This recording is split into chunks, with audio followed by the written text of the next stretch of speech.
மக்களே, இன்றைக்கி வந்து எனக்கு ஒரு ஸ்பெஷலான டே. என்ன டேனாக்கா, இன்றைக்கி தான் எனக்கு வந்து நிச்சயதார்த்தம் ஆச்சு. போன வருஷம் இந்த டேட்டில். அப்போ வந்து இங்கேருந்து வந்து நான் வீடியோ கால் தான் பார்த்தேன். என்னோட நிச்சயதார்த்தமே வீடியோ கால் தான் நடந்துச்சு.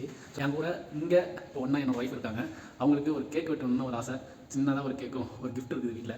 அவங்களுக்கு தெரியாமல் ஒழிச்சு வச்சுருக்கிறேன். போய் பார்ப்போம் வாங்க. இன்றைக்கி நிச்சயதார்த்தத்துக்காக கேக்கு சின்னதாக தான் வாங்கிட்டு வந்திருக்கிறேன். அப்படியே கட் பண்ணுங்க. உனக்கு ஒரு கிஃப்ட் வாங்கிட்டு வந்திருக்கேன்ப்பா. ஆமாம், கேக் மட்டும் நினைச்சேன். இங்கே வரேன். கேக்கு சாப்பிட்டாலாம் போதும். இந்தாங்க. சீக்கிரம் ஓப்பன் பண்ணுங்க. சரி, இது ஓப்பன் பண்ணுறதுக்கு முன்னாடி என்ன இருக்குன்னு சொல்லுங்க பார்ப்போம். தெரியலையா? ஏதோ ஓபன் பண்றேன். சரி பண்ணுங்க. பர்ஃப்யூம் எனக்கு பிடிச்ச ஃப்ளேவர். ஓகே. இதுல என்ன இருக்குன்னு பாப்போம். என்னவா இருக்குன்னு சொல்ல நினைக்கிறீங்க? இது என்ன இருக்கு தெரியல, பார்த்தா தான் தெரியும். அப்படியா? ஹார்ட்டின் எப்படி நல்லா இருக்கா? கலர் சூப்பரா இருக்கு. ஓகே. என்ன இருக்கு? நல்லா இருக்கு. பார்த்தீங்களா, ஒரு அழகுக்கு இன்னொரு அழகா? அதில் யார் தெரியுறா? நல்லா தெரியுது. நீங்கள் தான் தெரியும். நீங்களே எனக்கு ஒரு கிஃப்ட்டு, அதான் உங்களுக்கு ஒரு கிஃப்ட் கொடுத்துட்டேன். தாங்க முடியலையே. போன வருஷம் இல்லை, இந்த வருஷம் கூட இருக்க பார்த்தீங்களா? தேங்க்யூ. ஹாப்பி நிச்சயதார்த்தானி. சரி. நன்றி.